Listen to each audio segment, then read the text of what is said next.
প্লেনে চড়ে ঢাকায় আসছে কসাইরা।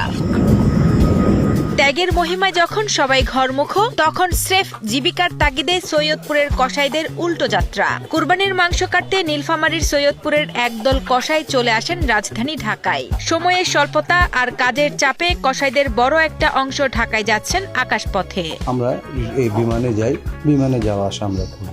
আজ থেকে না, প্রায় 27-28 বছর থেকে আমরা করতেছি।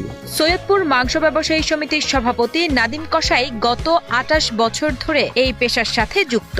প্রতিবারের মতো এবারও তার নেতৃত্বে 10 থেকে 12 জনের একটি দক্ষ দল ঢাকার পথে পাড়ি জমাচ্ছে। এই যাত্রার বিশেষত্ব হলো সময় বাঁচাতে নাদিম সহ দলের সিনিয়র বা টিম লিডাররা বিমানে চললেও মাংস কাটার ভারী সব যন্ত্রপাতি আগে ভাগেই পাঠিয়ে দেওয়া হয় বাস কিংবা ট্রেনে। দলনেতারা আগে থেকেই রাজধানীর অভিজাত এলাকার কাজগুলো গুছিয়ে রাখেন, ফলে ঢাকায় পৌঁছেই সরাসরি কাজে নেমে পড়েন এই দক্ষ কারিগররা। পশুর চামড়া ছাড়ানো থেকে শুরু করে নিখুঁতভাবে মাংসের টুকরো করার মুনশিয়ানা তাদের নিয়ে গেছে চাহিদার শীর্ষে।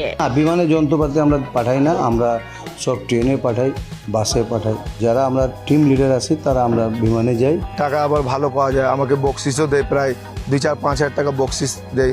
মোটামুটি ভালো টাকা পাওয়া যায় এখানে। সৈয়দপুর আসে মনে করেন কিছু প্রায় 2-3 মাস বসে খাইতে পারি আমরা। স্থানীয় কসাইরা জানান, সৈয়দপুরে কাজ করলে সঠিক মূল্য পাওয়া যায় না এবং তা দিয়ে সংসার চালানো দায় হয়ে পড়ে।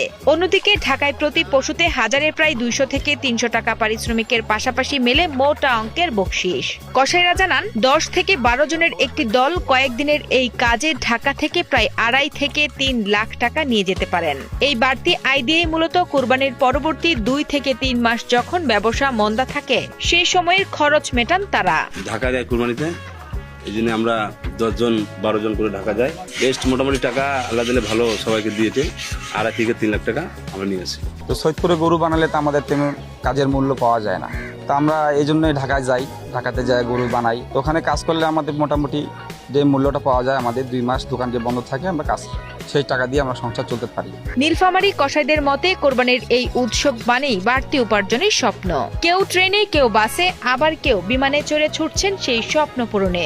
যখন পুরো দেশ উৎসবে মাতোয়ারা, তখন সৈয়দপুরের এই কসাইদের কাছে কোরবানি মানে টিকে থাকার এক কঠিন সংগ্রাম আর সফলতার নতুন সমীকরণ।